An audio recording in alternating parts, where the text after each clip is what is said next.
In a world carefully engineered by hidden powers, those who dare to speak the truth often find themselves silenced, not through reasoned debate, but through character assassination. Michael Jackson was one of those rare, courageous voices. Beyond his unmatched artistry, he possessed a deep, intuitive understanding of how the world truly works, the corruption of institutions, the manipulation of public perception, the dangers lurking behind fame, money, and influence. He knew too much. And when someone knows too much, especially someone with a global platform, the system must act. But it couldn't be an obvious attack. It had to be subtle, calculated. To truly disarm Michael Jackson, they didn't need to argue against his warnings. They simply needed to make the world believe he was crazy.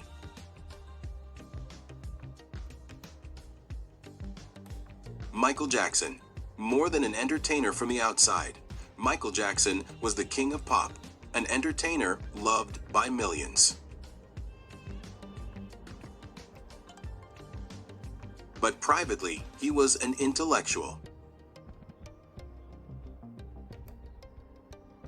He studied history, psychology, metaphysics, the mechanics of power, and the manipulation of the masses.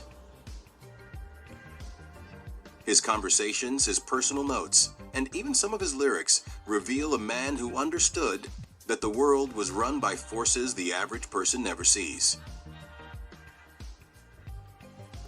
He wasn't just talking about racism or fame pressures. He was warning about systemic global control, industries, media, government, corporations that feed off human ignorance and fear to maintain power. Michael saw how narratives are shaped, how lies are sold as truth, how good men are destroyed simply because they threaten the order of things. And he was becoming too powerful. Not just through his music, but through the loyalty of his global audience, the influence he held over multiple generations, and the bridges he was building between cultures and races. How they turned the public against him when Michael began to pull back the curtain. The system moved to neutralize him. But assassinating a character like his, a beloved cultural icon, required precision. They couldn't make people hate him overnight. Instead, they needed to erode his credibility, slowly, methodically. 1. The Wacko Jacko campaign. The British tabloid press first coined the nickname Wacko Jacko, and American media quickly followed. The term was designed to make people laugh at him before they even heard what he had to say. No matter what truth he might reveal about the industry, the moment the media labeled him crazy, the masses would dismiss him. Because in society, the messenger matters more than the message. If you convince people that the messenger is insane, no one will bother to listen to the message at all. 2. Distorting his appearance. Another major weapon was the endless focus on his changing appearance. Instead of understanding Michael's vitiligo, a real, medically documented skin disease, or the emotional impact of the abuse he suffered, the media painted him as a vain, delusional figure obsessed with surgery. The constant scrutiny of his face wasn't about beauty standards. It was about reinforcing the idea that Michael was mentally unstable. Every new photo, every appearance, every fabricated story about his extreme surgeries was part of the psychological war against him. If he's so crazy about how he looks, why trust anything else he says?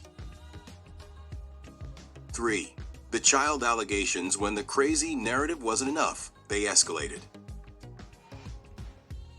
They attacked the very thing Michael loved most, children.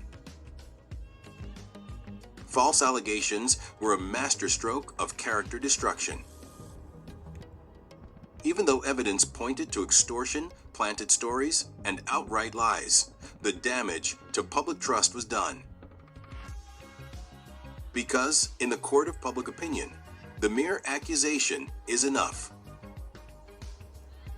By framing him as unstable and dangerous, they killed two birds with one stone.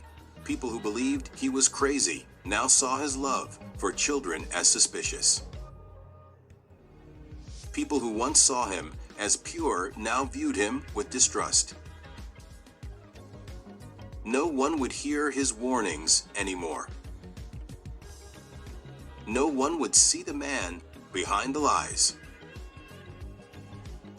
They would only see the caricature the media had created. Why it had to happen Michael Jackson represented too much truth to be allowed freedom. He understood that the entertainment industry was a puppet of larger forces. He knew that the media wasn't about truth, but about control. He believed that education, love, and awakening the human spirit could change the world, a direct threat to a system built on ignorance and fear. If Michael had been allowed to fully expose what he knew, it would have created a ripple effect impossible to contain. More people would have started asking dangerous questions. More people would have started looking beyond the surface of their reality. To stop that awakening, Michael Jackson had to be taken down without martyring him. Labeling him crazy was perfect. It silenced him without making him a hero. It isolated him without needing a single shot fired. It turned his very existence into a cautionary tale. Look what happens when you fly too high and tell too much.